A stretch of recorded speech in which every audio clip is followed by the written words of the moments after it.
Have you ever thought about getting remarried, but wondered if you're making the right choice? Marriage later in life is a completely different experience than when you were younger, and there are some truths that people often overlook until it's too late. Whether you've been single for a while, recently divorced, or even widowed, remarriage comes with unique challenges that can affect your finances, relationships, and overall happiness in ways you may not have considered. In this video, we're going to uncover 5 essential truths that you need to know before remarrying after 60. These insights might just change how you view love, commitment, and long-term security at this stage in your life. Too often, people rush into remarriage without thinking about how it could impact their future, and later they find themselves dealing with unexpected stress and complications. But when you have the right knowledge, you can make the best decision for yourself, one that brings fulfillment, peace, and stability. Stay tuned until the end, because understanding these 5 truths could help you avoid unnecessary heartache and ensure that any new relationship you enter is truly right for you. Whether you're considering remarrying soon or just exploring the possibility, you'll want to hear this. Now, let's get started. Number 1. Financial realities change after 60.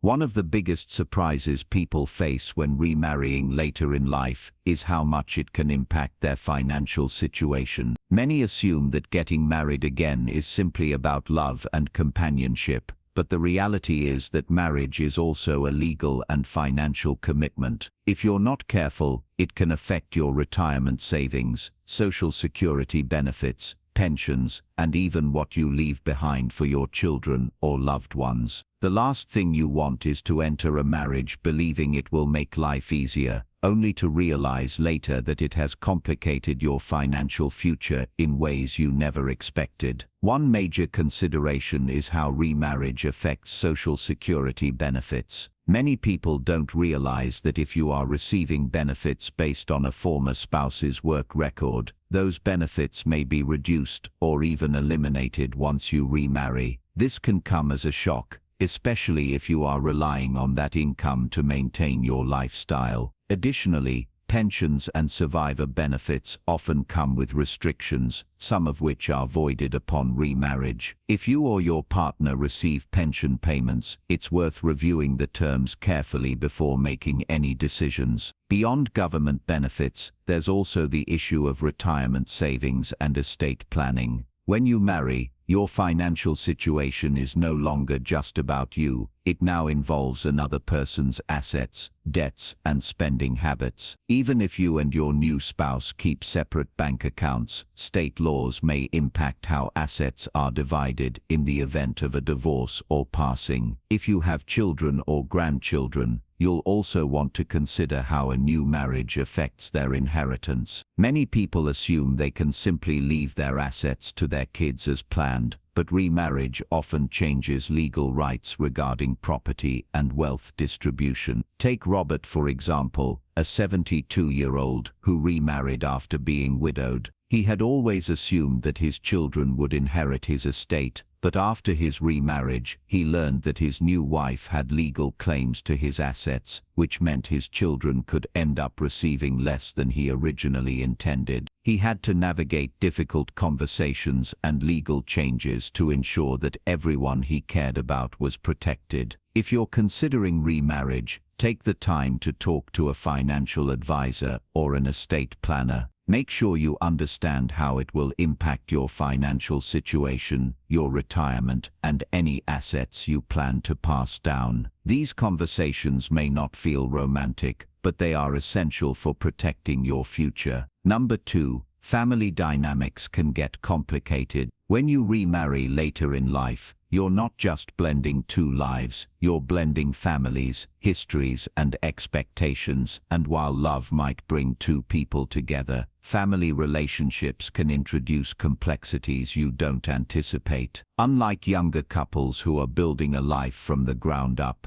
people over 60 often come into a new marriage with adult children, grandchildren, and decades of established family dynamics. These relationships don't always merge as smoothly as you might hope. One of the biggest challenges is how adult children react to a new marriage. Even if they want you to be happy, they may struggle with feelings of loyalty to your previous spouse or worry about how this new relationship will affect family traditions, finances, or inheritance. Some may welcome your new partner with open arms, while others may feel resentment, suspicion, or even concern for your well-being. These emotions are completely natural, but if they aren't handled with care, they can create lasting tension that affects not just your marriage, but your entire family. Beyond children, relationships with grandchildren can also shift. If you've spent years being the primary grandparent figure in their lives, introducing a new spouse can feel like a disruption to them. Some may embrace it, while others may need time to adjust.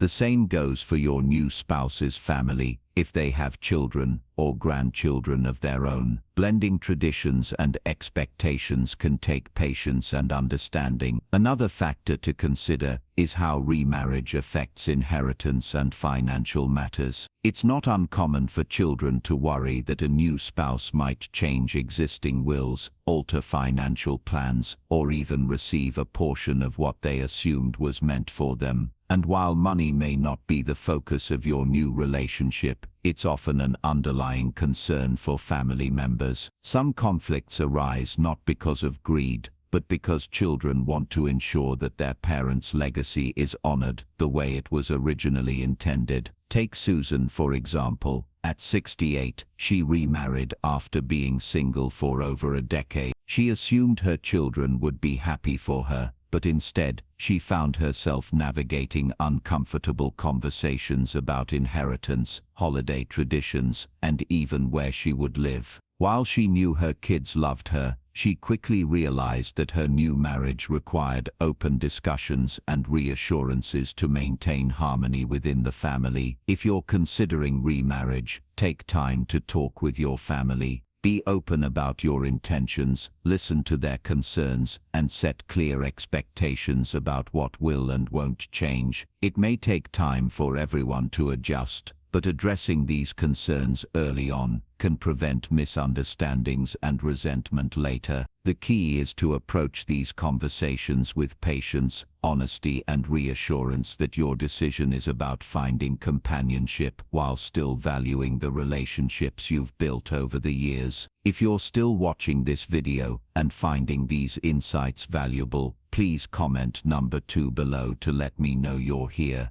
And if you haven't subscribed yet, I recommend you subscribe and turn on the bell so you don't miss any videos. Your support helps us continue creating good content to inform and inspire you. Now, let's move forward. Number 3.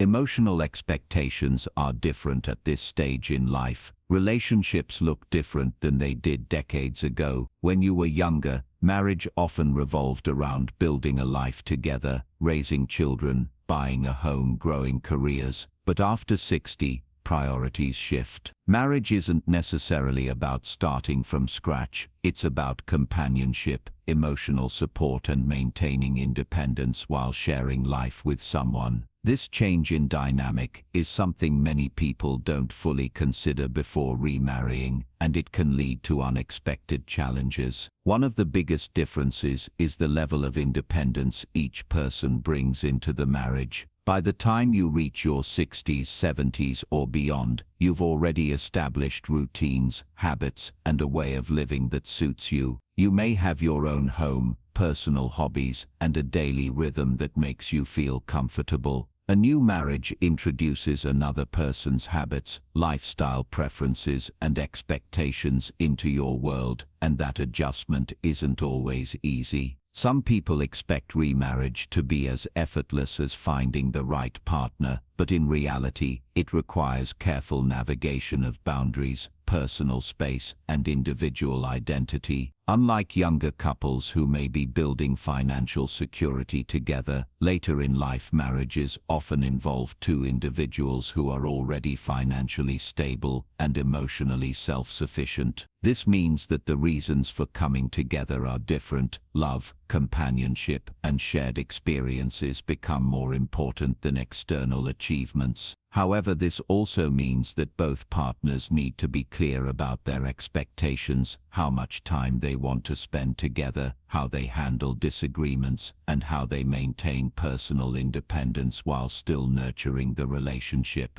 Another factor to consider is past emotional experiences. If you've lost a spouse or gone through a difficult divorce, those memories and emotions don't simply disappear when you remarry. You and your new partner both bring decades of history with you, previous relationships, family connections, and deeply ingrained perspectives on love and commitment. This isn't a bad thing, but it does mean that being emotionally open, patient, and understanding is essential.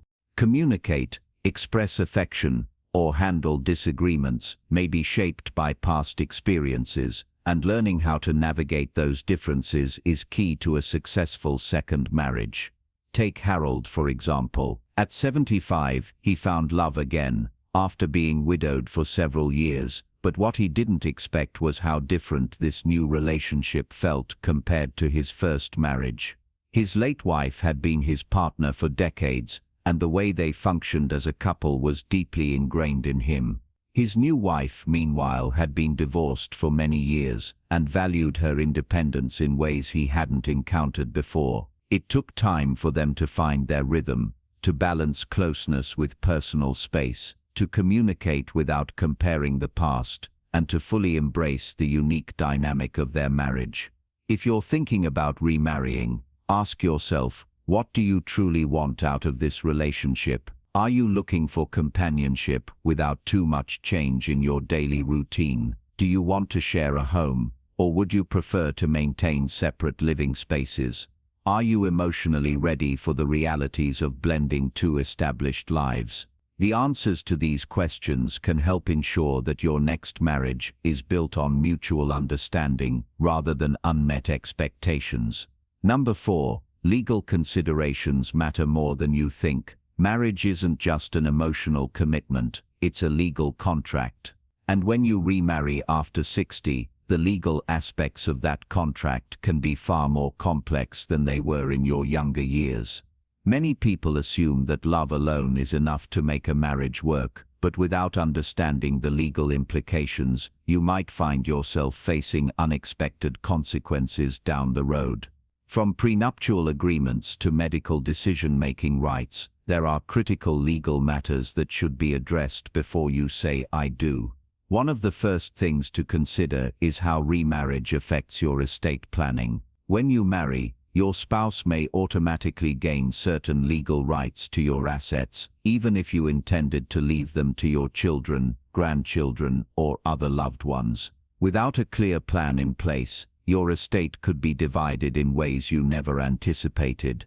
This is why many people choose to update their wills or establish trusts before getting remarried, ensuring that their assets are distributed according to their wishes. Another important legal factor is medical decision-making. If you were to become ill or incapacitated, who would have the right to make medical choices on your behalf?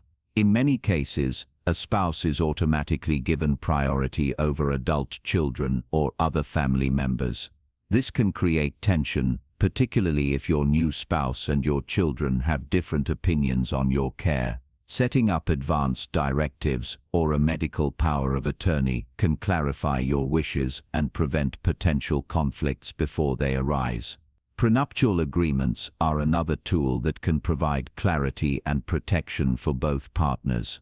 While some people hesitate to bring up a prenuptial agreement because they worry it might seem unromantic, the reality is that it can help prevent misunderstandings and ensure that both parties are entering the marriage with clear expectations. A well-structured prenuptial agreement can outline how assets, debts, and financial responsibilities will be handled, reducing the risk of disputes later on.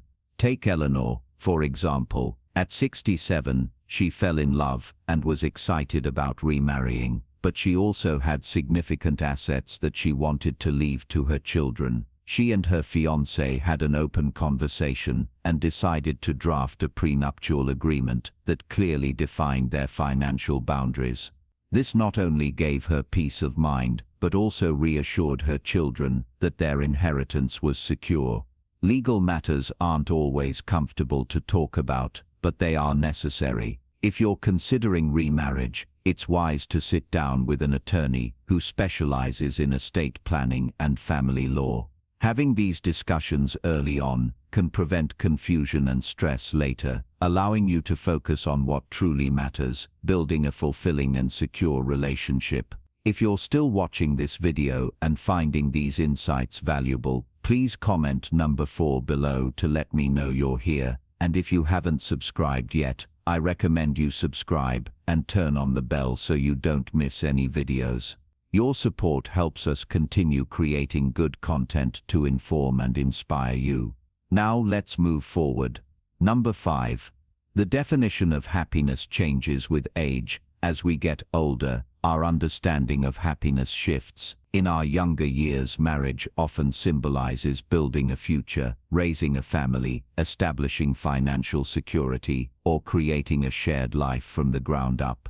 But after 60, happiness is no longer about building, it's about maintaining, enjoying, and finding fulfillment in the life you've already created. This means that before you remarry, it's essential to ask yourself, does this relationship align with the kind of happiness you truly want at this stage of life? Many people assume that getting married again will automatically bring them joy, but the truth is, happiness in later years comes from different sources than it once did. For some, it's about companionship and sharing daily life with someone. For others, it's about maintaining independence while having a partner for special moments. And for some, it's about preserving their lifestyle and not having to compromise on long-standing routines and habits.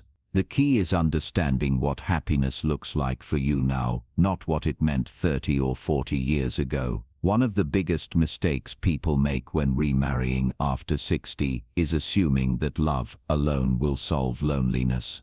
While companionship is a beautiful thing, it's important to recognize that personal fulfillment comes from within. If you aren't happy on your own, a marriage won't necessarily change that.